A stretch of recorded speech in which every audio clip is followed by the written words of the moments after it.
یعنی فرشتہ اللہ کے حکم کی نافرمانی نہیں کرتا، یہ جن تھا اس لیے اس نے اپنے رب کے حکم کی نافرمانی کی۔ تو یہ مال و دولت دنیا، یہ رشتہ و پیوند کیا ہے؟ یہ بتان وہم و گما۔ اور کون ہیں؟ جن میں موسیٰ علیہ السلام سے لے کے عیسیٰ علیہ السلام تک 1400 برس ایسے گزرے ہیں کہ کوئی ایک لمحہ ایسا نہیں گزرا کہ کوئی نہ کوئی نبی وہاں موجود نہ رہا ہو۔ جو جب یہ دنیا اس طرح کا دجالہ کا روپ اختیار کر لے گی جیسے کہ آج اس کا ہے، من ابتغى الہدی فی غیرہ اضلہ اللہ، جس نے اس کتاب کے علاوہ کہیں سے ہدایت تلاش کی اللہ اسے گمراہ کر کے چھوڑے۔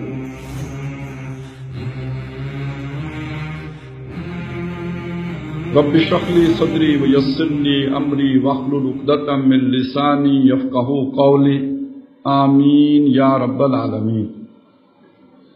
ہم سورہ کہف کے حوالے سے فتنہ دجال کے جو دنیاوی مظاہر ہیں اس پر ہماری گفتگو چل رہی ہے۔ اس کا ایک خلاصہ بھی کہہ لیں یا یہ کہ اس سے پہلے جو گفتگویں ہوئی ہیں اس کے بارے میں کوئی اگر کسی کے ذہن میں اشکال ہو تو میں ایک دوسری طرح وہ بات کر دوں تاکہ اگر کوئی اشکال کسی کے ذہن میں پیدا ہوا ہو تو وہ بھی رفع ہو سکے۔ جو ابھی تک ہم نے سمجھا وہ یہ ہے کہ دجال دجل سے بنا ہے، اور دجل کہتے ہیں فریب کو، ملمہ کاری کو، اور کسی اصلیت کے اوپر جو ہم ایک نقل کوئی رنگ کر دیں، کوئی کوٹ کر دیں، کوئی ملمہ چڑھا دیں تو وہ در حقیقت وہ فریب ہے جسے ہم دجل کہتے ہیں۔ تو دجالیت یہ ہے کہ کسی شے کی اصلیت کو کسی نقل سے چھپا دینا۔ تو جب ہم اس مفہوم کو لے کے آگے بڑھیں تو جو انسان کی اصلیت ہے یہ ہماری گفتگو ہو چکی کہ وہ اس کی روح ہے جس پر کہ اللہ تعالیٰ نے اس کو مسجود ملائک بنایا ہے۔ اور سورہ کہف کا جو 7واں رکوع ہے وہ اسی بات سے بحث کرتا ہے، قصہ آدم و ابلیس۔ ابلیس سے کہا گیا کہ آدم کو سجدہ کرو، اس نے نہیں کیا، بلکہ وہ اس کے جو الفاظ ہیں بہت اہم ہیں۔ وَإِذْ قُلْنَا لِلْمَلَائِكَةِ اسْجُدُوا لِآدَمَ فَسَجَدُوا إِلَّا إِبْلِيسَ۔ بار بار یہ تقریباً 7 مرتبہ قرآن مجید میں یہ قصہ آیا ہے، اور سورہ کہف میں بھی آیا ہے۔ سورہ کہف سے پہلے سورہ بنی اسرائیل ہے، اس میں بھی آیا ہے۔ یہ دونوں درمیان میں جو صورتیں ہیں ان دونوں میں یہ قصہ آیا ہے۔ تو یاد کرو جب ہم نے کہا فرشتوں سے کہ آدم کو سجدہ کرو، فسجدوا، سب نے سجدہ کیا، الا ابلیس، سوائے ابلیس کے۔ یہ اس کا صفاتی نام تھا۔ بعض کہتے ہیں کہ اس کا اصل نام عزازیل تھا، کچھ علماء کا خیال ہے کہ نہیں، اس کا نام کچھ اور تھا۔ عزازیل بھی ایک صفاتی نام ہے۔ یہ پہلا مقام ہے قرآن مجید کا جہاں یہ بتایا گیا کہ کان من الجن، وہ جنوں میں سے تھا۔ ففسق عن امر ربہ، تو اس نے اپنے رب کے حکم کی نافرمانی کی۔ یعنی فرشتہ اللہ کے حکم کی نافرمانی نہیں کرتا، یہ جن تھا اس لیے اس نے اپنے رب کے حکم کی نافرمانی کی۔ کیونکہ یہ تفصیل آپ کو سورہ اعراف میں ملے گی۔ اس سے اللہ نے پوچھا کہ تو نے میرا حکم کیوں نہیں مانا؟ میں نے تجھے جب کہا کہ آدم کو سجدہ کرو تو تم نے کیوں نہیں سجدہ کیا؟ اس کا جواب یہ تھا، انا خیر منہ، میں اس سے بہتر ہوں۔ کیوں بہتر ہے؟ خلقتنی من نار، مجھے تو نے آگ سے بنایا، وخلقتہ من طین، اس کو تو نے گارے سے بنایا۔ اب گارا جو ہے مٹی، اس سے تو آگ ایک لطیف شے ہونے کے ناطے بہتر چیز ہے، تو چونکہ میرا مادہ تخلیق بہتر ہے اس لیے میں بہتر ہوں۔ اب اسے کس شے نے دھوکہ دیا؟ انسان کے اس ڈھانچے نے دھوکہ دیا۔ وہ انسان کی اس ملاکوتی روح کو نہیں دیکھ سکا جو اللہ نے اس کے اندر پھونکی تھی، جو نور سے تھی۔ اس نور کو وہ نہیں دیکھ سکا، اس نور کے اوپر جو چڑھا ہوا ڈھانچہ تھا جس کو اس نے دیکھ، جسے میں نے وہاں پہ اسٹرکچر کہا تھا، اس ڈھانچے کو اس نے دیکھا، دھوکہ کھا گیا، اور دھوکہ کھانے کی وجہ سے اس نے اللہ کا حکم ماننے سے انکار کر دیا۔ یہ ایک باریک سی بات ہے، لیکن یہ ذہن میں رکھیے کہ یہ ایک ایسی غلطی تھی کہ جس کی سزا ایسی دائمی نہیں ملنی چاہیے تھی۔ لہذا اللہ تعالیٰ نے جو اس کے لیے پہلی سزا مقرر کی وہ صرف اتنی تھی کہ تجھ پر لعنت ہے الی یوم یبعثون۔ اس کے بعد جب اس نے کہا مجھے مہلت دو، اللہ نے کہا ٹھیک ہے مہلت ہے۔ اس نے کہا میں گمراہ کروں گا، یہ تو اس نے اللہ کو چیلنج کر، یہ دوسری بغاوت ہے جو اس نے کر دی۔ اب اس کی سزا ہے کہ جس کے نتیجے میں پھر وہ ہمیشہ ہمیش کے لیے راندہ درگاہ ہو گیا اور لعنتی ہو گیا اور دوزخ میں جھونکا گیا۔ یہ بات نہ سمجھنے کی وجہ سے ہمارے بعض دانشور یہ سمجھتے ہیں، اور ان میں بڑے بڑے نام ہیں، ڈاکٹر جاوید اقبال جیسے آدمی کا نام ہو تو کوئی ہلکا نام تو نہیں ہے، کہ جو کہتے ہیں کہ جب آخرت میں شیطان کو اللہ معاف کر دے گا، کیونکہ الی یوم یبعثون لعنت تھی، تو تو وہ پہلے مرحلے میں الی یوم یبعثون تھی، جب اس نے یہ دھوکہ کھایا کہ انسان کے ڈھانچے کو ایک حکم نہیں مانا کہ ڈھانچے کو سجدہ نہیں کیا، اس نے سمجھا ڈھانچہ یہ مٹی سے بنا ہوا ہے، اس کی روح کو وہ نہیں دیکھ سکا تھا، تو اس کی تو اتنی ہی سزا تھی۔ لیکن جب اس نے کہا کہ میں اسے گمراہ کروں گا اور اسے جو ہے وہ بچلا کے چھوڑوں گا اور تو ان کی اکثریت کو سیدھی راہ پہ نہیں دیکھے گا، اور میں ان کے دائیں سے آؤں گا اور بائیں سے آؤں گا اور آگے سے آؤں گا اور پیچھے سے آؤں گا اور سب کو ناک ڈال کے چھوڑوں گا، تو یہ تو اس نے اللہ کو چیلنج کر دیا۔ اب یہ تو بہت بڑی بغاوت ہے جس کا اظہار اس نے، اب اس کی سزا دوزخ ہے اس کے لیے ہمیشہ ہمیشہ کے لیے۔ بہرحال یہاں جو نقطہ سمجھنے کا ہے وہ یہ کہ اس شیطان جن نے، جسے اب ابلیس ہم عام طور پر کہتے ہیں، کہ انسان کے اس ڈھانچے سے دھوکہ کھا لیا۔ جب اس نے دھوکہ کھا لیا تو اس کا کام کیا؟ وہ دھوکہ دیتا ہے، لہذا اس نے ہر جگہ پہ انسان کو اسی ڈھانچے تک ہی اپنے آپ کو محدود رکھنے کے لیے آمادہ کیا، اکسایا، وسوسہ اندازی کی۔ یہ ہے کہ جو شیطان کا وار رہا، جس کو سورہ کہف کے شروع میں بتایا کہ یہ جو ہم نے دنیا کو زینت دی ہے، اور اس زینت میں انسان پڑھ کے گویا اللہ کے اعمال اور ذمہ داریاں جو اللہ نے اس پر عائد کی ان کی طرف نہیں آتا۔ وہ زینت کیا ہے؟ اس کا پھر ایک تو یہ کھول ہو گیا، اس کھول سے اگلا کھول ہے اس کا کہ جو اس کا کنبہ ہے، قبیلہ ہے، برادری ہے، خاندان ہے، یہ اس کا المال والبنون زینت الحیات الدنیا ہے۔ اور اس کی اگر پوری تفصیل دیکھنی ہو تو وہ آپ کو سورہ توبہ کی آیت نمبر 24 میں ملے گی۔ قُلْ إِنْ كَانَ آبَاؤُكُمْ وَأَبْنَاؤُكُمْ وَإِخْوَانُكُمْ وَأَزْوَاجُكُمْ وَعَشِيرَتُكُمْ وَأَمْوَالٌ اقْتَرَفْتُمُوهَا وَتِجَارَةٌ تَخْشَوْنَ كَسَادَهَا وَمَسَاكِنُ تَرْضَوْنَهَا، یہ 8 چیزیں ہیں۔ أَحَبَّ إِلَيْكُمْ مِنَ اللَّهِ وَرَسُولِهِ وَجِهَادٍ فِي سَبِيلِهِ، یہ 3 چیزیں اصل ہیں، اللہ کے رسول، اللہ کی راہ میں جہاد کرنا۔ اس کے اوپر جو چیزیں اٹریکٹ کر کے آپ کو اپنی طرف کھینچ لیتی ہیں وہ آبا کی محبت، ابنا کی محبت، اخوان کی محبت، ازواج کی محبت، عشیرہ رشتہ داروں کی محبت، مال جو محنت سے کمائے گئے ان کی محبت، گھر جو سجائے گئے ان کی محبت، یہ وہ محبتیں ہیں۔ اور کاروبار جن کی کساد بازاری کا دھڑکا لگا رہتا ہے ان کی محبت یہ اپنی طرف کھینچ لیتی ہیں، اور اللہ کی رسول کی جہاد کی محبت پس پشت پڑ جاتی ہے۔ تو یہ ڈسیپشن ہے، یہ آدمی کو غلطی لگ جاتی ہے، یہ دھوکہ ہو جاتا ہے۔ اب یہ دیکھیے 8 کے مقابلے میں 3 محبتوں کا جو ذکر ہے نا، اس کو اقبال نے کتنی خوبی سے بیان کر دیا ہے۔ یہ مال و دولت دنیا، یہ رشتہ و پیوند، آبا، ابنا، اخوان، ازواج، عشیرہ، یہ رشتہ و پیوند، اور اموال، تجارت، مساکن، مال و دولت دنیا۔ تو یہ مال و دولت دنیا، یہ رشتہ و پیوند کیا ہے؟ یہ بتان وہم و گما، ان کی کوئی اصلیت نہیں ہے، یہ وہم کے بت ہیں جو آپ نے بنا لیے ہیں۔ بتان وہم و گما لا الہ الا اللہ، تو ایک وہ بت ہیں جو آپ کو نظر آتے ہیں جن میں لوگ پہلے بھولا کرتے تھے، ایک یہ بت ہیں کہ جن میں لوگ ہر دور میں بھول جاتے ہیں، ان کی بڑی اٹریکشن اپنی طرف کھینچ لیتے ہیں۔ اب ذرا اس شعر کو بھی ذہن میں لائیں نا جو علامہ اقبال ہی نے یہ فلسفہ بھی بیان کیا ہے کہ خو کرے پے کرے محسوس تھی انسان کی نظر، پھر کوئی ان دیکھے خدا کو مانتا کیوں کر۔ انسان تو ایک پے کرے محسوس کی طرف جاتا ہے، یہ ان دیکھے خدا کو ماننا بڑا مشکل کام ہے۔ تو اصل حقیقت ان دیکھی ہے۔ اور ذرا سورہ بقرہ کی طرف اگر آپ ذہن منتقل آپ کا ہوا ہو، یؤمنون بالغیب، وہ کون ہیں کہ جن کو قرآن ہدایت دیتا ہے؟ یہ وہ ہیں جو غیب پر ایمان رکھتے ہیں، یعنی ان دیکھے حقائق کو مانتے ہیں، غیر سائنسی حقائق کو مانتے ہیں۔ یہ جو میں نے جملہ استعمال کیا اسے ذہن میں لے کے جائیں، یہ سائنٹیفک حقائق نہیں ہے، سائنٹیفک تو وہ ہے نا جو آپ کے حواس خمسہ کے گرفت میں آئے، غیر سائنسی حقائق کو ماننے والے یؤمنون بالغیب۔ تو ان دیکھے خدا کو کوئی مانتا کیوں کر؟ بت پرستی کیوں تھی؟ وہ جو بت بنائے جاتے تھے، خو کرے پے کرے محسوس ہے انسان کی نظر۔ ایک اس خدا کا تصور کرو، گیان کرو، دھیان کرو، اعتکاف کرو، اس خدا کا جو نظر ہی نہیں آتا، اور ایک اس خدا کا تصور کرو جو سامنے موجود ہے۔ کس کا تصور آسان ہوگا؟ کس کے سامنے بیٹھ کر آپ کی توجہ مرتکز ہو جائے گی؟ کون سامنے ہوگا تو آپ بالکل جو ہے وہ پوری طرح ارتکاز توجہ کے ساتھ جو ہے وہ اپنا ذہن فوکس کر سکیں گے۔ یہ جو پیکرے محسوس ہے، یہ بت اس لیے، وگرنہ آپ سوچئے کہ موسیٰ علیہ السلام جس قوم کو لے کے آئے، جو معجزے دیکھ کر آ رہے ہیں، وہ معجزے سے گزرنے کے بعد جو پہلا مطالبہ کرتے ہیں جیسا ان کا معبود ہے ہمارا بھی کوئی معبود ہو، تو اس معبود کی شکل تو انہیں اچھی نہیں لگی تھی۔ مسئلہ یہ ہے کہ دیکھیں نا کتنی توجہ سے اپنی توجہ مرتکز کر کے بیٹھے ہوئے ہیں، عبادت کا کتنا مزہ آ رہا ہے۔ ایسے ہی ہمارا خدا بھی ہمارے سامنے ہو تو ہمیں بھی مزہ آئے گا، اور وہ مزہ ایسا ہے کہ موسیٰ علیہ السلام کو بھی آ گیا نا، جب وہ کوہ طور پہ گئے، اللہ تو پردے کے پیچھے سے کلام کر رہا ہے، ذرا سامنے آنا، میں تجھے دیکھنا چاہتا ہوں۔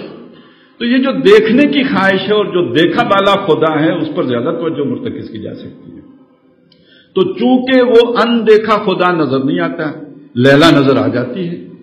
جس کی سمجھ نہ ہو تو وہ جو محبت اس سے ہونی چاہیے وہ لیلا سے ہو جاتی ہے، لیلا کو مجنوں سے ہو جاتی ہے، اور کسی کی ڈیوائیڈ ہو جاتی ہے، آبا ابنا اخوان ازواج عشیرہ، ان میں ڈیوائیڈ ہو جاتی ہے۔ وہ محبت جو اللہ کے لیے وہ ان چیزوں کے ساتھ جڑ کے رہے۔ یہ دوسرا سٹرکچر، یہ نیچرل سٹرکچر ہے کہ جس میں انسان جکڑا ہوا ہے۔ ایک یہ باڈی کا ہے، ایک یہ والا ہے، رشتہ و پیوند اور مال و دولت دنیا۔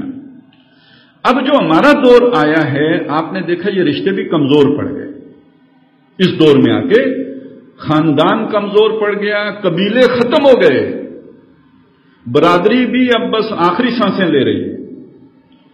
یہ سارے سٹرکچر ٹوٹ گئے، بت ختم، بت تو اب یوں سمجھیے کہ آثار قدیمہ کی چیز ہوگی۔ اب ہندو بھی کوئی بہت ہی جاہل قسم کا ہندو ہوگا جو بتوں کی پوجا کرتا ہو، ماڈرن ہندو کی طرف بتوں کو پوجے گا، ہر قسم کا بت ٹوٹ گیا۔ اب شیطان کی دکان جب خالی ہونے لگی تو اس نے نئے بت پالے۔ اس دور میں میں اور ہے، جام اور ہے، جم اور، ساکی نے بنا کیا روش لطف و ستم اور، تہذیب کی آزر نے ترشوائے صنم اور، مسلم نے بھی تعمیر کیا اپنا حرم اور، ان تازہ خداؤں میں بڑا سب سے وطن ہے، جو پیرہن اس کا ہے وہ مذہب کا کفن ہے۔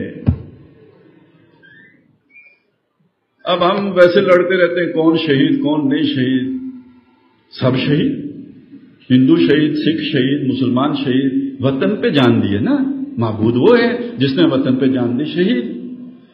بڑا مجھے دھچکا لگا تھا، بہت اچنبھا ہوا تھا جب پہلی دفعہ وہ 71 میں ریڈیو سنتے تھے تو وہ انڈیا بھی سن لیتے کبھی کبھی، تو وہ کہتے جناب اتنے ہندوستانی فوجی شہید، بھائی یہ کدھر سے شہید ہو گئے؟ بعد میں پتہ چلا وہ بھی شہید۔ تو بہرحال جو ہم شہید کا ترجمہ کرتے ہیں انگریزی میں تو وہ بھی معلوم ہوتا ہے۔ پھر آپ 1 مئی کو چھٹی مناتے ہیں، کس کی مناتے ہیں جی؟ شہدائے شکاگو۔ یہ کون سے شہید ہیں؟ یہ وہ مزدور جو اپنے حقوق کی خاطر مارے گئے، یہ شہید ہو گئے۔ پھر ایک جلیانوالہ باغ کے سکھ شہید، وہ جو انگریز نے جو ہے آرڈر کیا تھا فائر کا، اور جو سکھ مارے گئے تھے اپنے حقوق کے لیے لڑتے ہوئے، تو وہ بھی شہید۔ تو یہ اصل میں اس نئے فلسفے کے تحت شہید ہے۔ جب معبود وطن بن گیا اور معبود انسان بن گیا تو اب جس نے اپنے حقوق کی راہ میں جان دی وہ بھی شہید، اور جس نے اپنے وطن کے لیے جان دی وہ بھی شہید۔ قطع نظر اس کے کہ اس کا مذہب کیا ہے، اللہ، رسول، آخرت، اسلام، اس سے کوئی تعلق نہیں، آپ نے محبوب پر جان لٹا دی، آپ شہید ہیں۔ تو یہ ہے ان تازہ خداؤں میں بڑا سب سے وطن ہے، جو پیرہن اس کا ہے وہ مذہب کا کفن ہے۔ یہ اب سٹرکچر بن گئے۔ اب اس سے نیچے آئی ہیں سیاسی جماعتیں، تو شہدائے جمہوریت بھی ہوتے ہیں، آپ کو معلوم ہونا چاہیے، بابائے جمہوریت بھی ہوتے ہیں۔ ابھی تک شکر ہے کوئی امائے جمہوریت نہیں نکلی، وگرنہ یہ کہ بابائے جمہوریت تو نکل آئے، شہدائے جمہوریت بھی ہیں، کتنے ہیں ہمارے ہاں، مطلب بہت سارے ہیں۔ اب ذرا اس سے نیچے آئیں، ہر وہ ادارہ جو آج کا ہمارا جو دور ہے اداروں کا دور ہے، اب انفرادی طور پر کام کا کوئی دور رہا نہیں۔ آپ اکیلا چلنا کیا باڑ پھوڑے گا، اور موج دریا میں بیرون دریا کچھ نہیں۔ تو آپ ایک ادارہ بناتے ہیں کسی مقصد کو حاصل کرنے کے لیے، وہ مقصد جب تک پیش نظر رہے تو تب تک وہ ادارہ آپ کا سبب ہے، ذریعہ ہے، مقصد کو حاصل کرنے کا ذریعہ ہے۔ جب مقصد اوجھل ہو جائے ادارہ خود مقصد بن جاتا ہے۔ جب ادارہ خود مقصد بن جاتا ہے تو یہ ایک بت ہے، یہ ایک بت ہے۔ اب آپ کا امتحان ہے، آپ اس بت کو توڑ سکتے ہو یا نہیں توڑ سکتے۔ یہ ایک نیا امتحان، ایک نئے دو رائے پہ آ کے کھڑا کر دیا گیا۔ اچھا یہ بھی آپ کو اقبال کے آئیں ملے گا، اگرچہ بت ہیں جماعت کی آستینوں میں، مجھے ہے حکم اذاں لا الہ الا اللہ۔ توڑ کے دکھاؤ۔ ایک بت تھا ابراہیم کے دور میں جو ابراہیم نے توڑ دیا، اپنا برادری کا بت۔ آج برادری رہی نہیں، اس کی جگہ نئی برادری بن گئی ہے، نیا سوشل کانٹریکٹ آ گیا ہے، آپ کی نئی سوشل افیلیشن ہو گئی ہے، لیکن وہ بت بن گئی ہے۔ اس کے ساتھ ایک مقصدیت تھی، مقصد فوت ہو گیا، آپ بت ہیں، اب توڑ کے دکھاؤ، آپ کا امتحان ہے، اس میں سرخرو ہوتے ہو یا ناکام ہوتے ہو۔ لیکن یہ کہ بہرحال انا جعلنا ما علی الارض زینۃ لہا لنبلوہم ایہم احسن عملا، اب یہاں احسن عمل ہے۔ اس بت کا ذکر قرآن مجید میں دو مقامات پر ہے، خاص طور پر نمایاں مقام ہے۔ ایک سورہ عنکبوت ہے، اور وہاں حضرت ابراہیم علیہ السلام ہی اپنے لوگوں کو یہ بات کہہ رہے ہیں، وہ جو بت ہیں نا رکھے ہوئے وہاں پہ، ان کا معبد ہے اور ان کی حقیقت ان پر منکشف ہو گئی، حضرت ابراہیم نے منکشف کر دی تھی، ان کی کوئی حیثیت نہیں ہے، لیکن اس کے بعد بھی وہ ان کے ساتھ جڑے رہنا چاہتے ہیں۔ قرآن مجید میں یہ بھی بتایا گیا نا کہ وہ ان کو سمجھ تو آ گئی، لیکن اس کے بعد پھر انہوں نے جب ذرا تھوڑا سوچا تو انہیں لگا کہ اس کے بغیر تو ہماری نہ معیشت چل سکتی ہے، نہ سیاست چل سکتی ہے، یہ معبد ہی ہے جس کی بنیاد پہ یہ سب کچھ چلتا ہے۔ تو حضرت ابراہیم نے پھر ان پر ایک جملہ کسا ہے، مودۃ بینکم فی الحیات الدنیا، ان میں رکھا کچھ نہیں، تمہیں معلوم ہو گیا ہے، لیکن تمہاری دنیا کی آپس کی محبت کا ذریعہ ہیں یہ بت، یہ جو تمہارے اندر جوڑ ہے، عصبیت ہے، تعلق ہے، وابستگی ہے، یہ ان بتوں کے بدولت ہے۔ یہ ختم، تمہارے تعلقات کی بنیاد ختم۔ اب اگر آپ سورہ بقرہ کی طرف واپس جائیں تو وہاں جو تقطعت بہم الاسباب کے الفاظ آئے، وہ جو مشرک لوگ ہوں گے، کوئی لیڈر ہیں، کوئی فالوورز ہیں، وہاں ان کے آپس کے اسباب منقطع ہو جائیں گے۔ وہ کون سے اسباب ہیں؟ وہ یہ اسباب ہیں کہ جو آپس کے تعلق کے اسباب تھے وہ بت تھے، ان کا وجود ختم، آپس کے تعلقات ختم۔ وہ بت آج دنیا میں بھی آپ توڑ دیں، تعلق منقطع، من دیگرم تو دیگری ہو گیا۔ لہذا وہ دنیا کا آخر رشتہ داریاں بھی چلانی ہیں، کاروبار بھی کرنے ہیں۔ میں کوئی کاروبار کرنا چاہتا ہوں تو جہاں تک میرے رابطے ہیں وہیں پہ کاروبار کروں گا نا، رابطے میرے اس بت کی بنیاد پر ہیں، تو اس کو توڑنے کا مطلب یہ ہے کہ پھر میں نے اپنے پاؤں پہ کلاڑا چلا لیا۔ تو بہرحال امتحان ہے، اب کوئی سرخرو ہوتا ہے یا ناکام ہوتا ہے، پاؤں میں گرتا ہے یا پاؤں پہ کھڑا ہوتا ہے، اور ابراہیم علیہ السلام کی طرح انہیں توڑ پھوڑ دیتا ہے، یا یہ کہ ان کی قوم کی طرح ان کی پوجا پاٹ کرتا رہتا ہے۔ بہرحال یہ ایک امتحان ہوگا۔ یہ بات ذرا تھوڑی سی بہت ہی ہو سکتا ہے بعض لوگوں کو اچھی نہ لگے، اس لیے میں نے پچھلی دفعہ سٹرکچر کے حوالے سے بات کر دی تھی، لیکن اندازہ یہ ہوا کہ نہیں، نیچے اتر کے سمجھانا پڑے گا، اس لیے میں نے آج کھول کے بات سامنے رکھ دی۔ تو یہ سمجھ لیجئے، یہ وہ چیزیں ہیں جن کو قرآن مجید نمایاں کرتا ہے۔ میں نے سورہ عنکبوت کا حوالہ دیا، دوسرا مقام ہے سورۃ النحل کا، اور اس میں جو ذکر کیا ہے وہ یہ کیا کہ اللہ کیسے کیسے امتحان لیتا ہے۔ پس منظر میں بنی اسرائیل ہیں۔ بنی اسرائیل کون ہے؟ ابراہیم کی اولاد ہے، اور کون ہے؟ جن میں موسیٰ علیہ السلام سے لے کے عیسیٰ علیہ السلام تک 1400 برس ایسے گزرے ہیں کہ کوئی ایک لمحہ ایسا نہیں گزرا کہ کوئی نہ کوئی نبی وہاں موجود نہ رہا۔ کلما ہلک نبی خلفہ النبی، 1400 برس، انی فضلتکم علی العالمین۔ اب ان کا امتحان آ گیا، آخری نبی آ رہا ہے، اس کی خبریں ان کے پاس موجود ہیں، اس کی نشانیاں موجود ہیں، علامتیں موجود ہیں، جگہ معلوم ہے، یعرفونہ کما یعرفون ابناءہم۔ امتحان کیا آ گیا؟ دنیا میں تعلق کی بنیاد نسل تھی، اس نسل میں سے نہیں آیا، دوسری نسل سے آ گیا۔ ابراہیم سے باہر نہیں ہے، ابراہیم ہی کے بیٹے کی اولاد ہے، اسماعیل کی، لیکن یہ کہ بہرحال کزنز ہیں، ماننے کے لیے تیار نہیں ہوئے، امتحان میں ناکام ہوئے۔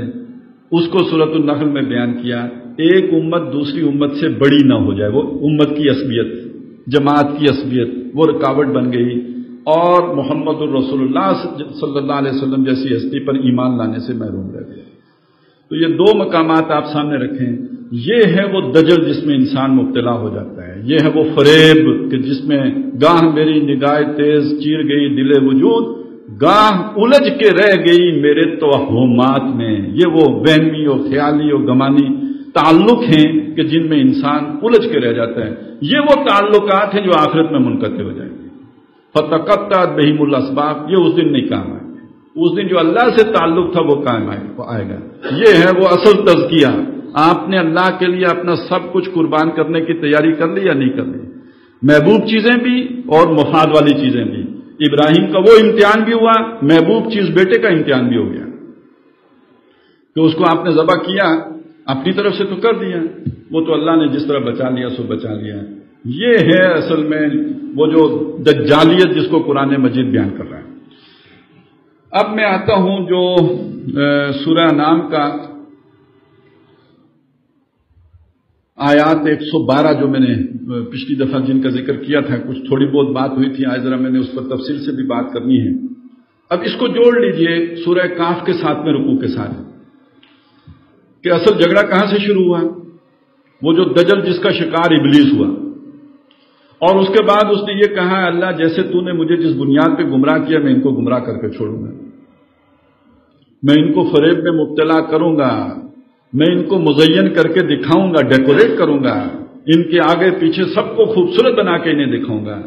وہ کیسے؟ وہ تھا جن. اب دیکھیے وہاں ذکر آ گیا جن میں سے تھا.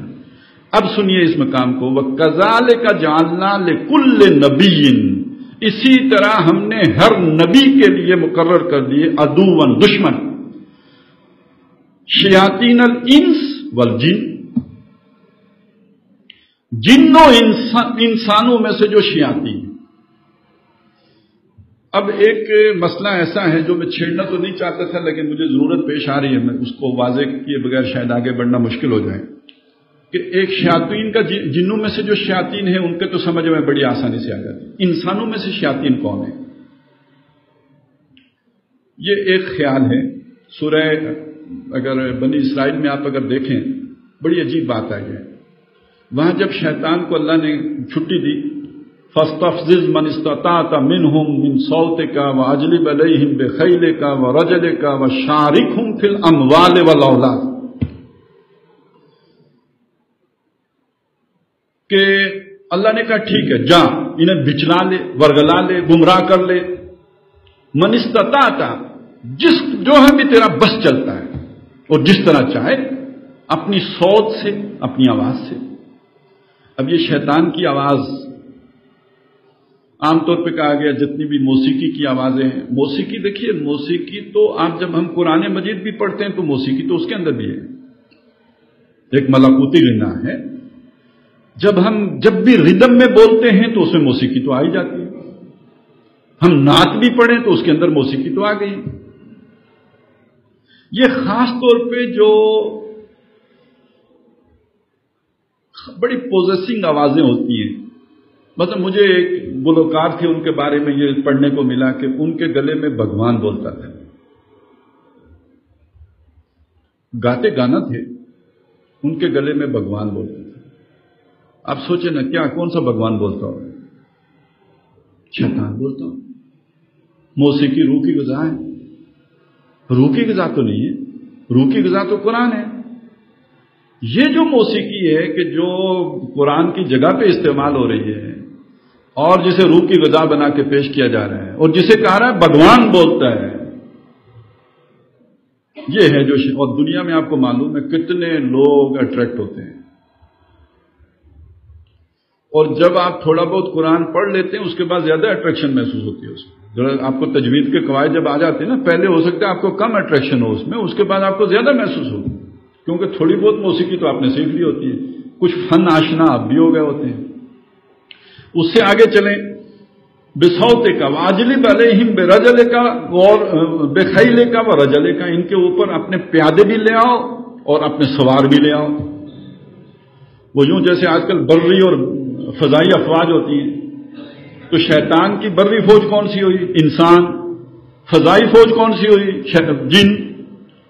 جنات سے بھی حملہ کرو ان کے اوپر اور انسانوں کے ذریعے سے بھی ان کے اوپر حملہ کرو. یہ ذہن میں رکھیے گا، ان دونوں ان کا آپس میں بھی تو تعلق ہوتا ہے نا.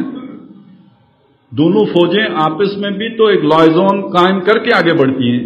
وہ بعد میں دیکھیں گے ابھی صرف یہ 2 فوجوں کا ذکر آ گیا. اس کے بعد فرمایا وہ شارکہم فی الاموال والاولاد، ان کے ساتھ مشارکت کرو، پارٹنرشپ کرو، ان کے مالوں میں بھی، ان کی اولادوں میں بھی. مالوں کی پارٹنرشپ تو ہمیں فوراً سمجھ آ جائے گی کون سی ہے جی؟ جو حرام مال ہے اس میں شیطان کی شراکت ہے. رشوت سے کمایا، اسمگلنگ سے کمایا، بلیک منی ہے، اس کے بعد آپ نے اس کے اوپر لکھ دیا ھذا من فضل ربی، تو رب اللہ تو نہیں ہو سکتا نا اس کا، وہ تو پارٹنرشپ جس رب کی ہے وہ اس کا ہے، وہ شیطان. سب حرام کا مال اس میں شیطان کی پارٹنر، بے برکتی اس کا سب سے بڑا جو ہے وہ علامت ہے. جو شیطان کا مال ہوگا اس میں بے برکتی ہوگی. اولاد میں پارٹنرشپ کا کیا مطلب ہے؟ کبھی سوچا؟ نہیں سمجھ آئے گی جب تک یہ نہ دیکھیں کہ قرآن مجید نے نکاح پہ اتنا زور کیوں دیا ہے. اولاد ہی پیدا کرنا مقصود ہوتی تو نکاح کے بغیر بھی پیدا ہو جاتی ہے، مغرب میں نہیں ہوتی، ہو جاتی. وہ تو کلنٹن صاحب نے فرمایا تھا کہ فلانی سن تک ہماری اکثریت ان لوگوں پر مشتمل ہوگی جو بورن وداؤٹ اینی ویڈلاک، بغیر کسی شادی کے بندھن میں جوڑوں میں بندے بغیر جو پیدا کیے ہوں گے ان کی اکثریت ہوگی. اولاد تو پیدا ہو سکتی ہے نکاح کے بغیر میں. یہ قرآن نے نکاح پر اتنا زور کیوں دیا ہے؟ تو یاد رکھیے نکاح کے بعد جب مرد اور عورت ملتے ہیں تو اللہ کی پروٹیکشن میں ہوتے ہیں، اللہ کی حفاظت میں ہوتے ہیں. فرشتے بھی معزول کر دیے جاتے ہیں ان کے اوپر سے. وہ کرامن کاتبین جو لکھنے والے ہوتے ہیں وہ بھی ان کے بستر کے قریب نہیں ہوتے، وہ بس اللہ ہی جانتا ہے. یہ میاں بیوی کا تحفظ ہے. اور جب بغیر اس تحفظ کے ملتے ہیں، اب آپ کو معلوم ہے نا شادی شدہ جو عورت ہوتی ہے اسے محسنہ کہتے ہیں. محسنہ حسن میں ہے، کلے میں ہے، حفاظت میں ہے. اس کا ظاہر یہ ہے کہ آپ نے سمجھا کہ جی خامد کی حفاظت میں ہے، خاندان کی حفاظت میں، یہ ظاہر ہے. اس کا باطن سمجھے وہ اللہ کی حفاظت میں ہے. نکاح کی اتنی بڑی برکت ہے. یہ نکاح ہٹا دیجئے، اب اگر کوئی ملے گا بورن وداؤٹ اینی ویڈلاک، اس پر وہ حفاظت نہیں ہے. حفاظت نہیں ہے تو شیطان کی پارٹنرشپ ہے، اور اس میں پھر بے برکتی ہے.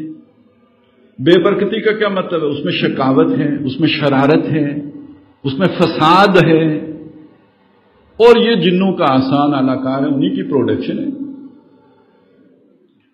اور اب اگر یہ بات آپ کے علم میں اس کو میں اپیل لگے، کبھی کوئی تحقیق کرنے والا ہو، ریسرچ کا بھی ایک شوق ہوتا ہے جن کو ہو، تو دنیا میں جن لوگوں نے سب سے زیادہ فساد مچایا ہے ان کی ذرا ہسٹری معلوم کر کے دیکھیے گا، اکثریت اسی کیٹیگری کے نکلیں گے.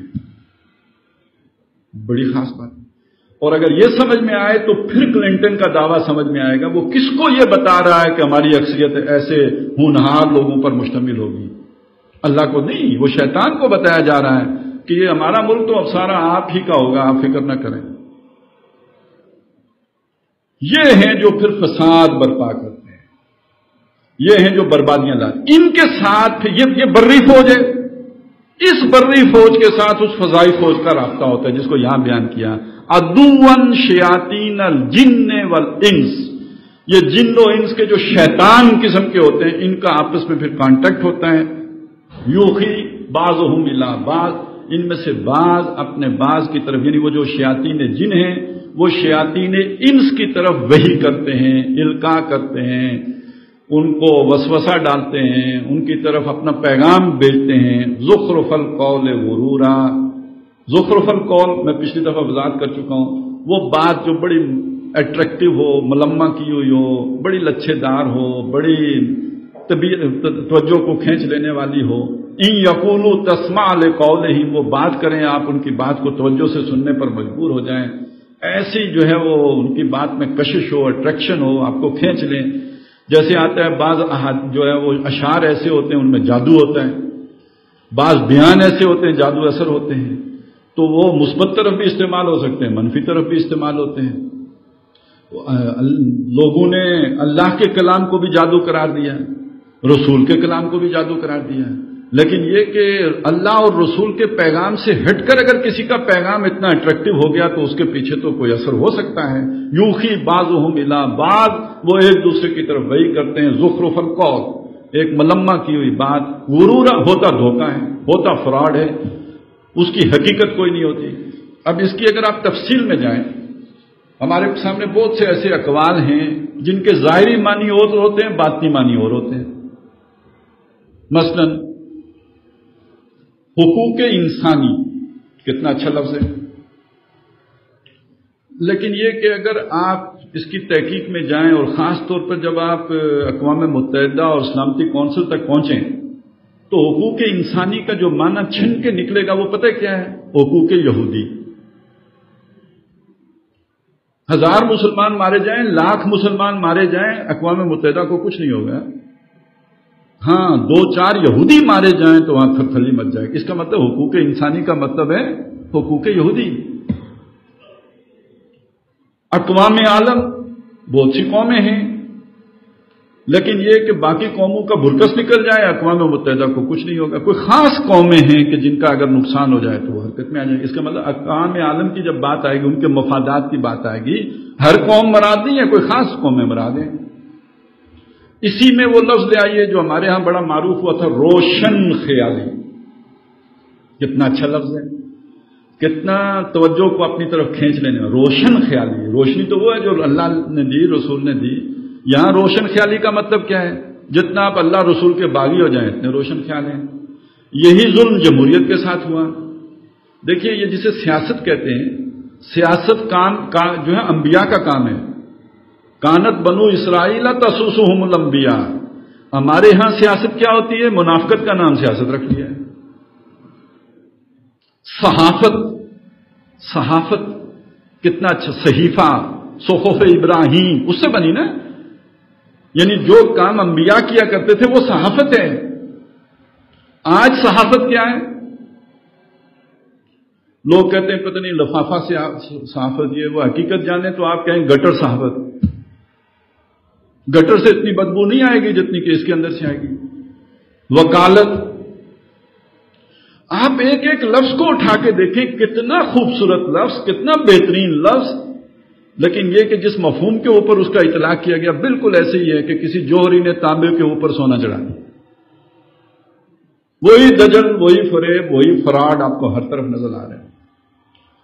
اسی طرح ان سارے نعروں کو بھی یہیں پہ شامل کر لیجئے. روٹی، کپڑا، مکان، آزادی، محب وطن، فلانا ٹگڑا، یہ ساری جو گپیں آپ سنتے ہیں یہ زخرف القول غرورا کے حوالے کچھ نہیں.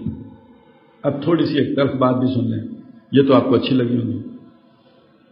یہ اکثر و بیشتر جو اہل تصوف سے آپ سنتے ہیں وہ بھی یہی شے ہوتی.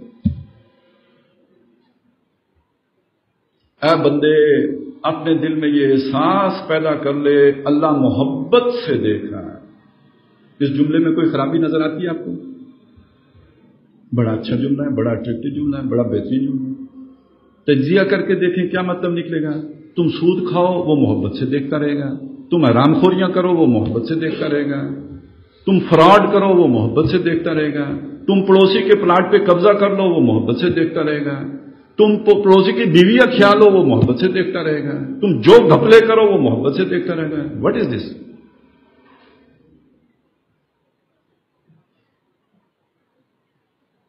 یہ میں نے ایک مثال دی ہے، سینکڑوں نکل آئیں گے اس طرح کے. آپ سارے ملفوظات نکال کے دیکھ لیجئے، ایسا ہی کچھ نکلے گا.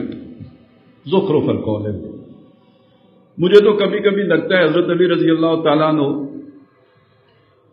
ان سے یہ 3 سلسلے ہمارے چلے ہیں، اور ان سے وہ حدیث ہے مروی کہ جس میں وہ فرماتے ہیں حضور سے نے مجھے بتایا، فرمایا حضور نے عنقریب ایک فتنہ ہوگا، ستکون فتنۃ، بڑا فتنہ ہوگا، بڑا تاریک فتنہ ہوگا. حضرت علی نے پوچھا مل مخرج یا رسول اللہ، اس سے نکلنے کا راستہ کیا ہوگا؟ حضور نے جواب دیا کتاب اللہ، اللہ کی کتاب. آپ ان تینوں سلاسل میں دیکھ لیں، اللہ کی کتاب کا گزر نہیں ہوگا. قوالیاں ہیں، اشعار ہیں عراقی کے اور فلانے کے، انہی پہ سارا جو ہے وہ کام چل رہا ہوگا، اللہ کی کتاب سے دوری ہوگی. اسی حدیث میں یہ الفاظ ہیں من ابتغى الهدى في غیرہ اضلہ اللہ، جس نے اس کتاب کے علاوہ کہیں سے ہدایت تلاش کی اللہ اسے گمراہ کر کے چھوڑے. تو بہرحال کبھی اس حدیث پر یہاں پہ شاید باہر وہ اس کا متن موجود بھی ہے، پڑھ لیجئے گا، دیکھ لیجئے گا اس حدیث میں کیا ہے. یہ زخرف القول غرورا کی ایک بہت بڑی مثال ہے. اور اس کا جو پیچھے سارا سلسلہ، سارا جو باطنی سلسلہ ہے، وہ جو روشنیاں نظر آ رہی ہوتی ہیں، کسی کو نیلی آ جاتی ہے، کسی کو پیلی آ جاتی ہے، مختلف مرحلے ہوتے ہیں نا، تو ایک مرحلے پہ جا کے آپ کو یہ روشنی نظر آئے گی، پھر فلانی روشنی نظر آئے گی، تو وہ روشنی کا انعکاس کس کی طرف سے ہو رہا ہو آپ کو تو کوئی نہیں پتا۔ دیکھیے کتنے الفاظ میں اشتراک ہے۔ القاء اللہ کی طرف سے ہوتا ہے، القاء شیطان کی طرف سے بھی ہوتا ہے، الہام اللہ کی طرف سے بھی ہوتا ہے، الہام شیطان کی طرف سے بھی ہوتا ہے، وحی اللہ کی طرف سے بھی ہوتی ہے، وحی شیطان کی طرف سے بھی ہوتی ہے، خواب اللہ کی طرف سے بھی آتے ہیں، خواب شیطان کی طرف سے بھی آتے ہیں۔ سمجھ آ رہی ہے میری بات کی؟ تو وہ اصل میں تو کتاب اللہ ہے کہ جس پر پرکھ کر دیکھیں گے، اس کے بعد طے ہوگا کہ یہ صحیح ہے یا غلط ہے۔ تو یوخی بعضهم الی بعض زخرف القول غرورا۔ اب اس میں وہ اضافہ کر لیجئے، وہ جو ماسٹر پیس ہوتا ہے ادب کا، وہ جو شاعری کا، اور اس کے پیچھے جو فلسفہ آ رہا ہوتا ہے، اس کا بنانے والا کون ہے، بلکہ یہاں پہ اب وہ ان انٹلیکچوئلس کو بھی شامل کر لیجئے اس جگہ پہ کہ جن کا کام ہوتا ہے آپ کی ضمیر کی خلش مٹانا۔ دیکھیے نا، آپ سے کوئی جرم ہو گیا، جب آپ سے جرم ہوا تو احساس جرم بھی ساتھ ہی ہوگا۔ احساس جرم آپ نے جو جرم کر کے مزہ لیا تھا اس کا ستیاناش کر جاتا ہے۔ احساس گناہ آپ کے سارے مزے کو خراب کر دیتا ہے۔ یہ تو کباب میں ہڈی کی طرح ہوتا ہے احساس گناہ۔ تو جب تک آپ کا وہ احساس جرم نہ ختم کیا جائے آپ کو مزہ نہیں آئے گا، اور آپ کے گناہ میں دوام نہیں پیدا ہوگا۔ احساس جرم آپ کو توبہ پر آمادہ کر دے گا۔ لہذا اب ان دانشوروں کا ذکر سنیے کہ جن کی طرف شیطان کی طرف سے زخرف القول غرور جو ہے وہی ہوتا ہے۔ لیکن ساتھ ہی ایک بات اور آ گئی جو پچھلی دفعہ بھی بعض حضرات کو شاید اس کی پوری سمجھ نہیں آئی کہ میں نے وہ بحث چھیڑی کیوں ہے، وہ جو تکوینی اللہ کا جو معاملہ ہے۔ فرمایا وَلَوْ شَاءَ رَبُّكَ مَا فَعَلُوهُ، اگر اللہ نہ چاہتا تو وہ یہ نہ کرتے۔ اس کا مطلب اللہ کی چاہ سے ہو رہا ہے۔ اب یہاں پہ پتہ ہے کیا دجل ہو جاتے ہیں، اللہ کی چاہت سے ہو رہا ہے تو اس کا مطلب یہ ہے کہ اللہ اس پہ راضی بھی ہے، شیطانوں کے سارے کاروبار پہ اللہ راضی ہے۔ یہ دھوکہ ہے، یہ فریب ہے۔ یہ دھوکہ مشرکین کو بھی لگا کہ جب کہا یہ جاتا تھا کہ آپ خرچ کرو ناداروں پر، محتاجوں پر، مسکینوں پر، یتیموں پر، تو بعض مشرک جو اپنے آپ کو بڑا موحد سمجھتے تھے انہوں نے اعتراض کیا جن کو اللہ نہیں کھلا رہا ان کو ہم کھلائیں، یعنی اللہ کی مرضی کے خلاف چلیں۔ تو اصل میں یہ فرق ہے تکوین کا اور تشریح کا۔ ان کو اللہ تعالیٰ نے تکوینی طور پر محروم رکھا ہے، تشریحی طور پر حکم دیا کھلاؤ۔ یہ بیلنس اگر آپ نہیں جانتے تو ٹھوکر کھائیں گے۔ یہ ہے اس بیلنس کو سمجھانے کے لیے قصہ موسیٰ و خضر بیان کیا گیا سورہ کہف میں۔ یہ تکوین ہے اللہ کی، بچہ قتل کر دو۔ موسیٰ جو شریعت کے لیے مکلف ہیں ان کا کام ہے خضر بھی غلط کام کرے اسے کہیں کیوں کیا یہ؟ امتحان ہے نا دنیا۔ اس چکر میں نہ پڑو کہ فرشتہ کام کر رہا ہے تو کرنے دو، نہ، میری ڈیوٹی ہے اس کو جو غلط ہو رہا ہے اسے غلط کہوں۔ فرشتہ بھی غلط کرے گا میں تو غلط کہوں گا اسے، میری یہ ذمہ داری ہے۔ موسیٰ کے سارے واقعے میں یہی سبق ملتا ہے نا۔ چنانچہ وہ جو آخر میں ان کی جدائی ہوئی ہے، ایک رائے عام طور پہ تو یہی سمجھا جاتا ہے کہ خضر نے موسیٰ کو کہا تم میرے ساتھ نہیں رہ سکتا۔ ایک رائے یہ ہے کہ تیسری دفعہ جب حضرت موسیٰ نے کہا تھا تو یہ وہ تھے جنہوں نے جدائی اختیار کی تھی، ھذا فراق بینی و بینک، بس میں نے تیرے ساتھ اور نہیں رہنا، ٹھیک ہے تو اپنا کام کر، میرا اور کام ہے۔ تو اللہ کی جو تکوینی حکومت ہے وہ اپنی جگہ پہ ہے، اس کے جو تکوینی معاملات ہیں وہ اپنی جگہ پہ چلتے ہیں، اس پہ انسان اللہ کے کسی فیصلے پہ ناراض نہ ہو، لیکن جو غلط ہے اسے غلط کہے، فیصلہ اللہ ہی کا ہے۔ ناراض ہو گیا تو پتہ ہی کیا ہوگا۔ ادھر ایک پتنی گور شاہی صاحب کوئی ہوتے ہیں، میرا تو اتنا تعارف نہیں ہے، تو وہ واقعہ کربلا بیان کرتے ہیں۔ اب ظاہر ہے اللہ نہ چاہتا تو کوئی حسین کو قتل کر سکتا تھا، اب وہ زیادہ پہنچے ہوئے بزرگ انہوں نے کہا اللہ اے سارا تو آپ حسین نو مروایا ہے، اور پھر جو یزید کو آپ جو کچھ پڑھتے ہیں وہ اللہ کو پڑھنا شروع ہو جاتا ہے نا، گمراہی کی بات ہے۔ ہم کہیں گے یزید نے غلط کیا، ہم کہیں گے ظلم ہوا، ہم حسین کو شہید مانیں گے، ان کی مظلومیت کا افسوس بھی کریں گے، اللہ کے فیصلے پہ راضی رہیں گے۔ یہ بیلنس ہمیشہ ذہن میں رکھیں، کیا صحیح ہو رہا ہے کیا غلط ہو رہا ہے اسے کہیں۔ اور جو ہو رہا ہے یہ آپ کے دل کے ایک درجے کی ہدایت یہ ہے کہ آپ کو معلوم ہو اللہ کے فیصلے سے ہو رہا ہے، اس کے بغیر نہیں ہو سکتا۔ اس کو بالکل نیچے آ کے اگر آپ نے سمجھنا ہو تو وہ ایک قصے میں بڑی خوبی سے بیان کر دیا گیا کہ کوئی صاحب جا رہے تھے، مجذوب تھے، وہ کہتے جو او کرے سو ہو، جو او کرے سو ہو۔ کسی نے پیچھے سے پتھر مارا، سر پھٹ گیا، مڑ کے دیکھا، اس نے کہا ادھر کیا دیکھتے ہو، جو او کرے سو ہو۔ تو انہوں نے کہا نہیں ویسے میں دیکھ رہا تھا، وہ تو اللہ نہ چاہتا تو میرا سر نہ پھٹتا، یہ نشانہ خطاب بھی ہو سکتا تھا، تو مسئلہ یہ میں دیکھ رہا تھا بیچ میں منہ کس کا کالا ہوا۔ میں اس سے اگلی بات بھی کہتا ہوں، بات یہی نہیں رکے گی، اس سے اگلی بات بھی ہے، جس کا منہ کالا ہوا اس کو پکڑ کر قصاصاً اس کا سر بھی پھاڑا جائے گا، لیکن جو میرا پھٹا وہ تو اللہ کی مرضی سے، اس کو اللہ نہ چاہتا تو نہ پھٹتا۔ تو یہ دو علیحدہ علیحدہ لیولز ہیں، ان کو اگر آپ نہ سمجھیں تو یہاں بھی بڑی غلطی لگ جاتی ہے۔ اور آج کے دور میں شیطان نے بڑی غلطی بہت سے لوگوں کو لگائی ہے۔ یہ جو پرویز مشرف صاحب سارا کچھ کرتے تھے تو ان کا ذہن کیا تھا؟ اللہ نے مجھے پاکستان میں یہ اختیار دے دیا، میرا ذہن یہ ہے جو میں کر رہا ہوں، اس لیے اللہ نے گویا مجھے یہ کرنے کی اجازت سرٹیفکیٹ دے دی۔ ایسے ہی کچھ اور لوگوں کو بھی ہوتا ہے، مجھے ایک عہدہ اللہ نے دے دیا، جو بھی دے دیا، کسی چھوٹے جہاز کی کپتانی دے دی مجھے۔ اب میرے ذہن میں کچھ پہلے سے ہی خناس ہے، میں سمجھتا ہوں کہ اللہ نے یہ کپتانی مجھے اس لیے دی کہ میں اس جہاز کو بمبئی لے جاؤں، کیونکہ مجھے بمبئی جانے کا بڑا شوق تھا، پہلے ہی سے تھا، بمبئی میں بہت کچھ ہے، تو میں پہلے ہی سے بمبئی جانا چاہتا تھا۔ اب جہاز کی کپتانی حادثاتی طور پر اللہ نے مجھے دے دی، تو میں نے یہ سمجھ لیا کہ مجھے اس لیے دی ہے کہ اللہ یہ چاہتا ہے کہ میں یہ جہاز بمبئی لے جاؤں، حالانکہ جہاز کے سارے مسافر گوادر جانا چاہ رہے تھے۔ تو بہرحال ڈسیپشن ہے، یہ پرویز مشرف کو بھی لاحق ہو گئی، اور بھی لوگوں کو لاحق ہو سکتی ہے، ہر اس آدمی کو لاحق ہو سکتی ہے جس کا اپنا کوئی ایجنڈا ہو، لیکن اسے ذہن میں رکھنا چاہیے کہ بہرحال ہر جگہ کے اپنے کوئی جو ظروف و احوال ہوتے ہیں جس میں رہ کے وہ فیصلہ کرنا ہوتا ہے، وگرنہ یہ کہ یہ آپ کے ذہن کے لیے اللہ نے یہ چیز آپ کو نہیں دی تھی۔ تو اگر اللہ نہ چاہتا تو وہ یہ نہ کرتے، فذر ہوں، تو انہیں چھوڑو، جس بھی مغالطے میں مبتلا ہو گئے اب اسی میں پڑے رہنے دو، وما یفترون، اور جو حرکتیں کر رہے ہیں وہ بھی انہیں کرنے دو، یہ ان کا فنکشن ہے، یہ اللہ کی تکوین کی سطح کی بات ہے۔ اب ذرا آج کی دنیا میں ذرا اس کو آپ اپلائی کر کے دیکھیں، یہ جو آج ہماری دنیا ہے اس میں یہ ساری چکاجون کتنی بڑھ چکی ہے، نظر کو خیرہ کرتی ہے چمک تہذیب حاضر کی، یہ صنائی مگر جھوٹے نگوں کی ریزہ کاری ہے، دجل ہے سارا فریب ہے، یہ ساری تہذیب فریب ہے، دجل ہے، لیکن اٹریکٹیو ہے۔ اور ذرا دیکھیے آج انسان کتنا مجبور محض ہے، گلوب، حکومت امریکہ کی، ورلڈ آرڈر، اقوام متحدہ، اس کے مختلف پروگرام، اس کا جو سوشل انجینئرنگ پروگرام، ٹرپ کا ادارہ، تجارت کے ذریعے سے سب کو جو ہے وہ قابو کرنا، یہ مصنوعی بیج بنا کے آہستہ آہستہ زمینوں کو بھی ان پر بھی قبضہ کر لینا، جاگیردار موجود نہ بھی ہو، جہاں سے آپ نے بیج خریدنے ہیں آخر انہوں نے تو پہلے ہی سے ساری آپ کی کمائی وصول کر لینی ہے۔ اس مجبور دنیا میں اللہ نے یہ سارے اختیارات دجل کو اور فریب کو یا دجالوں کو حوالے کر دیے ہیں۔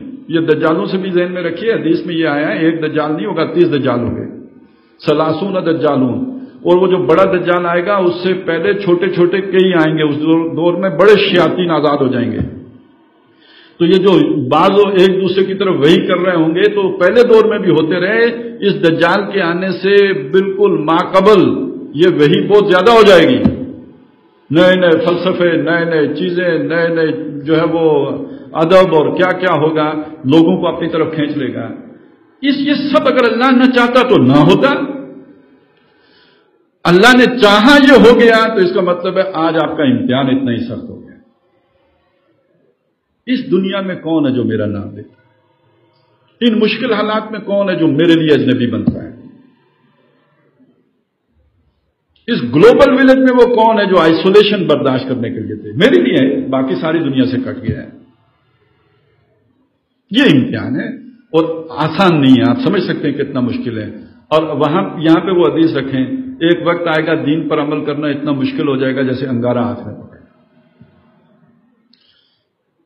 اس کے بعد جو بات ہے اس کو سمجھیں، بہت ہی اہم ہے۔ اب میرا دل ہے دنیا میں لٹکا ہوا ہے خیرہ کرنے والی کی طرف، ادھر مجھے دین کھینچ رہا ہے۔ لبرل آدمی کا یہ مسئلہ نہیں ہے، جو آگے مسئلہ آ رہا ہے نا، یہ لبرل کا مسئلہ نہیں ہے، یہ اس بندے کا مسئلہ ہے کہ جس کے اندر کوئی تھوڑا بہت ایمان کی رمق ہے۔ اب ایک طرف چلے نماز روزے کا مسئلہ تو ایک طرف ہو گیا، لیکن عبادت وہ پوری، اس کے اعتبار سے تو بڑا کلیش ہے، بہت رفٹ ہے، بڑی فرکشن ہے۔ اب کیا کریں؟ دل یہ چاہتا ہے کہ کسی نہ کسی طرح اس چیز کے لیے کوئی جواز آ جائے، تو وہ جو زخرف القول غرور والے ہیں نا، وہ آپ کے لیے جواز گڑیں گے۔ سنیں الفاظ کہ اللہ نہ چاہتا تو ان کو موقع نہ دیتا، اللہ نے کیوں موقع دیا؟ یہ جو جن وحی کر کے اپنے دانشور دوستوں کے ذریعے سے لوگوں کو ورگلا رہے ہیں، گمراہ کر رہے ہیں، وَلِتَصْغَىٰ إِلَيْهِ أَفْئِدَةُ الَّذِينَ لَا يُؤْمِنُونَ بِالْآخِرَةِ، وہ لوگ جو آخرت پر ایمان نہیں رکھتے، دنیا ہی کی محبت میں گم ہیں، ان کے دل مائل ہو جائیں ان لوگوں کی طرف، الیہ، وہ جو زخرف القول وحی کیا گیا تھا اور جو پیش کیا گیا آپ کے سامنے، اس فلسفے کی طرف، اس لفظ کی طرف، ان ملفوظات کی طرف، ان خیالات کی طرف، ان نعروں کی طرف ان لوگوں کے دل مائل ہو جائیں جو آخرت پر ایمان نہیں رکھتے، جو دنیا ہی کو جنت بنانا چاہتے ہیں۔ وَلِيَرْضَوْهُ، تاکہ وہ راضی بھی ہو جائیں۔ اب وہ احساس گناہ کے ساتھ جوڑیں، آپ نے جرم کیا، آپ کے اندر احساس گناہ ہے، راضی کب ہوں گے؟ جب آپ عذر گناہ تراش لیں گے، جب آپ گناہ کو ریشنلائز کر لیں گے، جب آپ اس کا کوئی ہیلا نکال لیں گے۔ ایک آدمی نے جو ہے وہ طلاق دے دی بیوی کو، وہ یہ سمجھتا ہے کہ 3 طلاقیں ایک مجلس کی بھی دی جائیں تو یہ طلاق ہو گئی۔ اب اگر وہ کسی کو بتاتا نہیں تو اس کے اندر ایک احساس گناہ تو رہے گا، لیکن یہ کہ اس نے بتایا اور اس کا مسئلہ حل ہو گیا کہ نہیں، یہ ایک مجلس کی 3 جو ہے وہ 3 نہیں ہوتی، ایک ہی ہوتی ہے، اس کے اندر احساس گناہ ختم ہو جائے گا۔ یہ میں نے وہ مثال دی جو ہمارے ہاں مختلف ہی ہے۔ آپ کو معلوم ہے حنفیوں کے پاس جائیں گے وہ کہیں گے ہو گئی طلاق، آپ اہل حدیث حضرات کے پاس جائیں گے وہ کہیں گے نہیں ہوئی، تو کئی حنفی اس معاملے میں اہل حدیث ہو جاتے ہیں۔ ویسے وہ حنفی ہوتے ہیں، نماز آپ اہل حدیث طریقے سے پڑھیں تو ہو سکتا ہے آپ کو مارنے کے لیے دوڑیں، لیکن بیوی کو طلاق دینے کے بعد وہ فوری جو ہے اہل حدیث ہو جائیں گے۔ اس کا مطلب ہے نہ وہ اہل حدیث ہیں نہ حنفی ہیں، اصل میں وہ ضرورت مند ہیں، جہاں سے ان کی ضرورت پوری ہو رہی ہو وہاں سے وہ پوری کر لیں گے۔ اب ذرا آپ اپنے ذہن میں لے کے آئیں ان لوگوں کو جو ہفتے کے دن مچھلی پکڑنا چاہتے تھے، وہاں کے جو بھی دانشور تھے انہوں نے انہیں بتایا کہ آپ ہفتے کے دن مچھلیاں پکڑ نہیں سکتے، اللہ نے پکڑنے سے منع کیا ہے، تو پانی میں رہیں، البتہ لا کے ہم انہیں یہاں پہ قید کر دیتے ہیں، ڈھیلا کر لیا، اتوار کو پکڑ لیں گے۔ اب اگر کوئی مولوی صاحب اٹھ کے کہیں یار یہ تم نے ساری روح ختم کر دی ہے اس کی، وہ کہیں گے نہیں دیکھا آپ ہمارا ہاتھ خالی ہے، ہماری سارا جو ہے وہ جیب میں تلاشیاں لے لیں، ہم نے تو کوئی مچھلی نہیں پکڑی، وہ ادھر ہی پانی میں ہے، لیکن دن تو سارا ضائع کر دیا۔ اب آپ سوچئے یہ بات کہ جس کے سامنے جس کی اب ضرورت ہے مچھلیاں پکڑنا، اس کا وہ کس فلسفے کی طرف جائے گا، کس دعوت کی طرف جائے گا؟ جو اسے کہہ رہا ہے کہ ہفتے کے دن تم کوئی کام نہیں کر سکتے، اس مولوی کی بات سنے گا، یا جس نے اسے نالیاں نکال کر گڑھوں میں لا کے مچھلیاں جمع کرنے کا طریقہ سکھا دیا اس کی بات سنے گا؟ آج مچھلیاں پکڑنے کی ہمیں ضرورت نہیں ہے، البتہ گھر لینے کی ضرورت تو ہے اور کار لینے کی ضرورت بھی ہے۔ اب میں لاکھ بتاؤں کہ یہ اسلامی بینکنگ کیا سے کیا ہے، بتاتا رہا کروں نا۔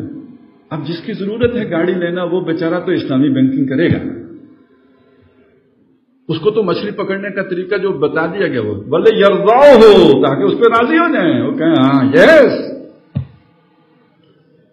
یہ ہے اصل میں جو صحیح سمجھے ہیں بات کو، تو اس سے پھر پوری دنیا میں مشہوری بھی ہوتی ہے، چلتا بھی ہے، کاروبار بھی چلتا ہے، دانشوری بھی بگاڑی جاتی ہے، فلسفے بھی چلتے ہیں سارے۔ وَلِيَرْضَوْهُ وَلِيَقْتَرِفُوا مَا هُمْ مُقْتَرِفُونَ، تاکہ کرتے چلے جائیں جو کچھ کے وہ کر رہے ہیں، کوئی روک رکاوٹ نہ رہے، کوئی ضمیر کا بوجھ نہ رہے، کوئی دل بوجھل نہ رہے، کوئی احساس گناہ نہ رہے، بکٹٹ کیے جائیں جو کہ کر رہے ہیں. لیکن اس کا نتیجہ کیا ہے؟ یہ اللہ کے مقابل ایک اور خدائی ہے در حقیقت، ایک نیا نظام ہے. افغیر اللہ ابتغی حکمن، میں تمہارے لیے اللہ کے مقابلے میں کسی اور اتھارٹی کو مقرر کر دوں، مان لوں اس کی اتھارٹی تسلیم کر لوں، شیطان کی یا کسی ایسی چیز کی کہ جو اپنے اصل سے ہٹ گیا ہے، جس کے اوپر اب دجل آ گیا ہے، جو فریب ہے، سمجھا جا رہا ہے کہ یہ مجھے منزل گوادر تک لے کے جائے گا، لے کے تو وہ بمبئی جا رہا ہے. ایسی کی طرح میں تمہاری رہنمائی کروں. وہ اب دیکھیے اس سب سے نکلنے کا راستہ کیا ہے؟ وَهُوَ الَّذِي أَنزَلَ إِلَيْكُمُ الْكِتَابَ مُفَصَّلًا، اس نے تم پر یہ کتاب اتاری ہے، تفصیل کرتی ہے. اچھے بس مسئلہ یہ ہے کہ اس کے اوپر بھی ایک دجل آ گیا ہے. پتہ ہے کیا دجل آ گیا ہے؟ اس کو اگر آپ روایت ہی کو سامنے رکھ کر پڑھیں گے نا، پھنس کے رہ جائیں. حقیقت یہ امت روایات میں کھو گئی، حقیقت خرافات میں کھو گئی. آپ سوچئے جب بدو پڑھتا تھا تو بدو کے سامنے یہ سارے فنون تھے جو آج آپ کے سامنے ہیں؟ براہ راست پڑھتا تھا. کبھی پڑھ کے دیکھو، یہ آپ کی بھی فرقان بن جائے گی. جتنی بھی کنفیوژن ہے نا اس سے نکال دے گی. یہ نور ہے نا، نور جب آتا ہے تو اندھیرا چھٹ جاتا ہے. یہ جتنی کنفیوژن ہے اس کو سب کو ختم کر دیتا ہے. ہدی للناس وبینات من الہدی والفرقان، یہ اللہ نے ہوتا شہر رمضان الذی انزل فیہ القرآن ہدی للناس وبینات من الہدی والفرقان. یہ تو اس کا کام ہی ہے حق و باطل میں فرق کر دینا. آپ اس اصل کو تو پڑھ کر دیکھیں اور محمد الرسول اللہ صلی اللہ علیہ وسلم کی سیرت کو معیار بنا کر اسے پڑھیں. آپ کے سامنے ایک نئی دنیا ہے. اچھا یہ بھی جو نئی دنیا آئے گی اس کی حقیقت بھی اقبال کے یہیں آپ کو ملے گی.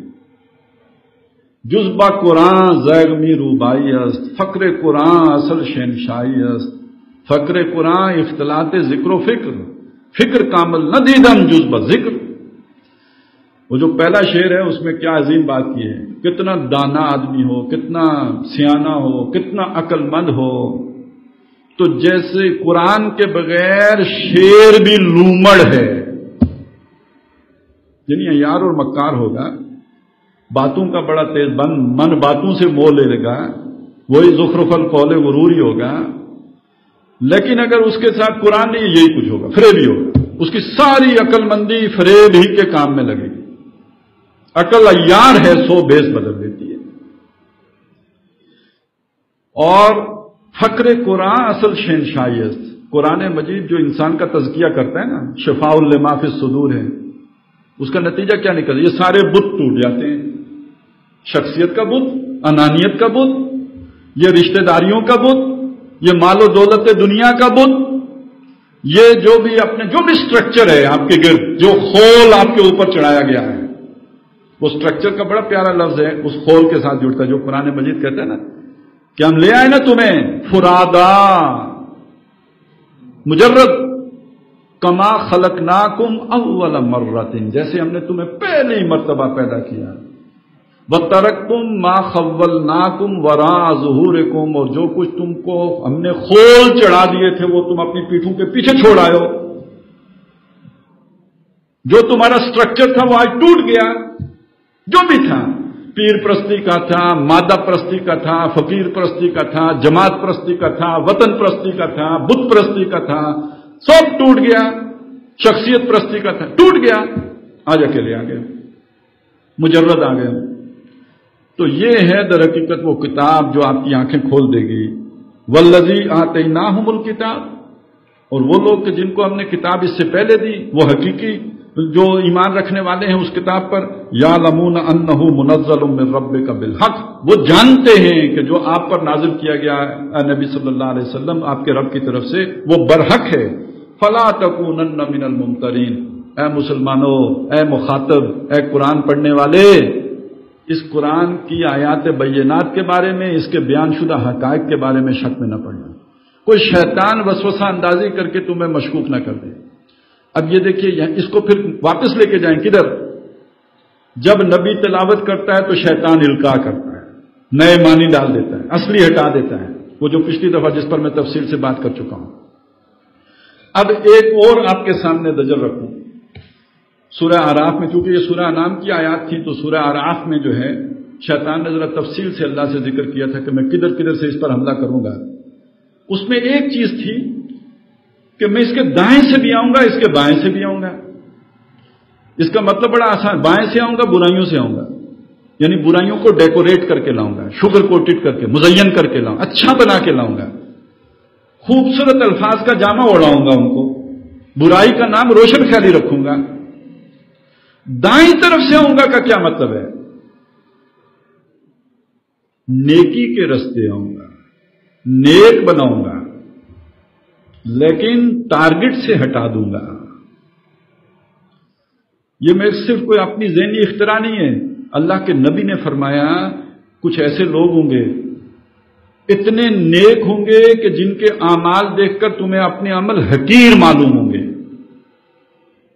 ان کے اعمال اتنے اچھے ہوں گے، نیک اعمال اتنے اچھے ہوں گے، تمہیں اپنے اعمال حقیر معلوم ہوں گے، مگر وہ دین سے یوں نکلے ہوئے ہوں گے جیسے نشانے سے تیر نکلا ہوا ہو۔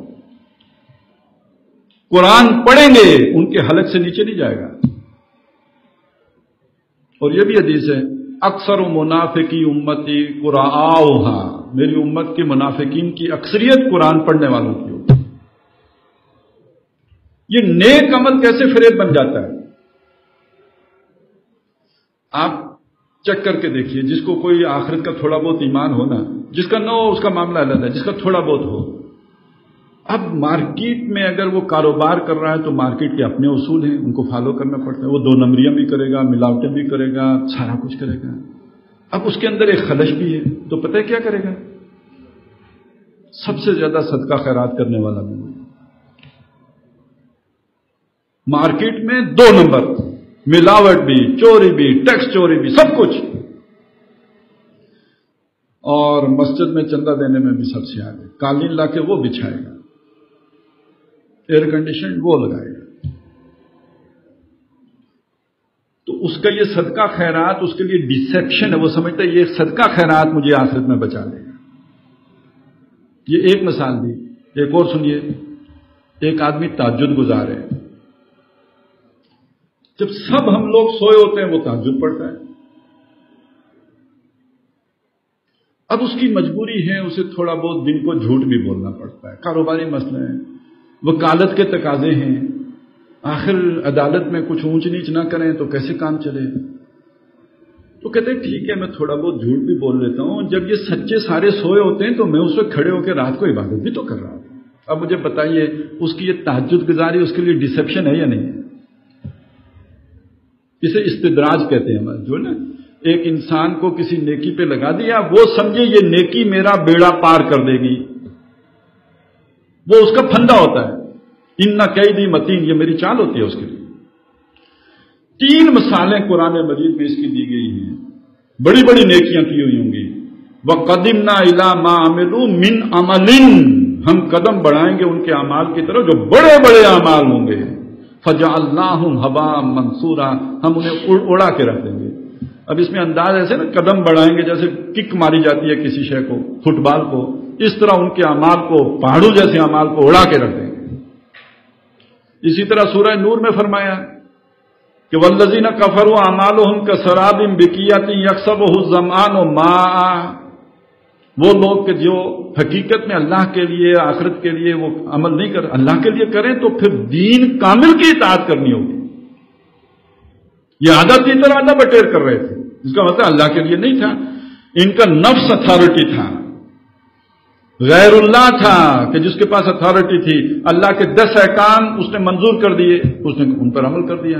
2 کے بارے میں اس نے کہا نہیں نہیں یہ بہت مشکل ہیں، گناہ ہیں، مجھ پر بھاری ہیں، یہ بھی نہیں ہو سکتے، ان پر عمل کرنا اس نے چھوڑ دیا۔ تو وہ لوگ، ان کے اعمال جو بڑے بڑے اعمال ہوں گے، بڑی بڑی قربانیاں ہوں گی، بڑے بڑے عبادتیں ہوں گی، وہ ان کے لیے سراب ثابت ہوں گے۔ جیسے پیاسے کو میدان میں سراب نظر آتا ہے صحرا میں، وہ پانی نہیں ہوتا، یہ اعمال انہیں نظر آ رہے ہیں کہ آخرت میں کام آئیں گے، کام بالکل نہیں آئیں گے۔ میں نے اکثر و بیشتر عبادت کے زوم میں مبتلا لوگوں کو حق کو زیادہ جھٹلاتے ہوئے دیکھا ہے. ان کے پاس ایک ہے، ہمارے پاس تو ہم تو ایسے نیک لوگ ہیں، ان کے سامنے حق پیش کریں بڑے آرام سے جھٹلا دیں گے، نہیں مانیں گے، اس لیے کہ ہمیں تو تہجد کی توفیق میسر ہے، ہمیں تو یہ نیکیاں کرنے کی توفیق میسر ہے. تو یہ نوٹ کیجئے کہ یہ وہ مختلف چیزیں ہیں جن کو قرآن مجید ہمارے سامنے اجاگر کرتا ہے، جو ہمارے لیے بن جاتے ہیں فریب، پھندے، جن میں ہم الجھ کر اپنی آخرت کی منزل کھوٹی کر لیتے ہیں. قرآن ہم سے چاہتا کیا ہے، مطلوب کیا ہے؟ علمی نظری طور پر یہ سارے بت توڑ کر رضائے رب پہ راضی رہتے ہوئے جو تشریعی طور پر اللہ تعالیٰ نے ہمیں مکلف کیا ہے، ہما جہد ہما وجوہ اللہ کے ان احکامات کی تابع داری کرنا، فرما برداری کرنا، عبادت نام اس کا ہے. اور جو چیز ہمیں اس عبادت سے، اس فرما برداری سے روک بن جائے، رکاوٹ بن جائے، در حقیقت وہ شے ہے جس نے ہمیں دجل میں مبتلا کر دیا. یہ ہے جو قرآن مجید دجالیت ہمارے سامنے پیش کر رہا ہے، جس سے چوکنا رکھ جائے. اچھا، اس میں پھر ایک بات اور سمجھ لیجئے، قرآن جو ہمیں کہتا ہے کہ ان کے ساتھ رہنا ہے، چھوڑنا کہ بیوی بچے ہیں ان کے ساتھ بھی رہنا ہے. امتحان ہے نا، اللہ نے امتحان میں ڈالا ہے. یہاں آپ کو باشعور مخلوق بنایا ہے. ایسا نہیں کہ آپ نکل کے جنگل چلے جاؤ تو یہ کوئی نیکی کا کام ہوگا، نہیں، یہ بالکل نہیں ہوگا. آپ کی نیکی نہیں شمار ہوگی. نیکی تب بنے گی جب مخالف سمت سے آپ کو کھینچا جا رہا ہو، آپ اس طرف اپنے آپ کو جو ہے وہ پکڑ کے رکھیں، تب نیکی بنے گی. دوسری شے ہی ختم، آپ کی نفسانی خواہشات ہی آپ نے کچل کے رکھ دی، ختم کر دی، اب نیکی کا کیا مطلب ہے؟ آپ نے شادی ہی نہیں کی تو اب کون سا آپ نے تیر مار دیا؟ آپ نے اپنی ہر خواہش جو ہے وہ ختم کر کے رکھ دی، کچل دی. اب اس کے بعد آپ کی نیکی کس کھاتے میں لکھی جائے؟ فرشتوں کی نیکیاں تو نہیں لکھی جاتی، ان کا کوئی امتحان نہیں. آپ دنیا میں امتحان کے لیے بھیجے گئے ہو، اس دنیا میں رہو لیکن اس کا استعمال اس طرح کرو جیسے کہ اللہ نے بتایا، اور اس کے بارے میں نقطہ نظر وہ رکھو. آ گیا خیر ہے، چھن گیا پرواہ نہیں ہے. یہ ہے در حقیقت جو قرآن مجید ہمارے سامنے آشکارا کرتا ہے، اجاگر کرتا ہے، سامنے لاتا ہے. اب انشاءاللہ تعالی ہم جب آگے بڑھیں گے تو پھر احادیث نبویہ جو خاص طور پہ شخص دجال کے حوالے سے ہمارے سامنے جو چیزیں اجاگر ہوتی ہیں، اس میں اصل میں اس میں یہ بھی وضاحت کر دوں کہ جو شخص دجال ہے اس کے بارے میں بھی احادیث ہیں، لیکن بہت سی احادیث وہ ہیں جو جب یہ دنیا اس طرح کا دجالہ کا روپ اختیار کر لے گی جیسے کہ آج اس کا ہے، تو کچھ احادیث وہ ہیں جو اس سے متعلق ہیں. اس وجہ سے بہت ساری کنفیوژن ہو جاتی ہے. تو جب ہماری یہ چیزیں کلیئر ہو جائیں، جیسے کہ ہم نے کوشش کی ہے کہ ہو جائیں، تو پھر ان احادیث کو صحیح جگہ پہ رکھنا بہت آسان ہو جاتا ہے. تو انشاءاللہ تعالی اگلی نشست سے جو ہے ہم ان کا مطالعہ شروع کریں گے. اقول قولی ھذا واستغفر اللہ لی ولکم ولسائر المسلمین.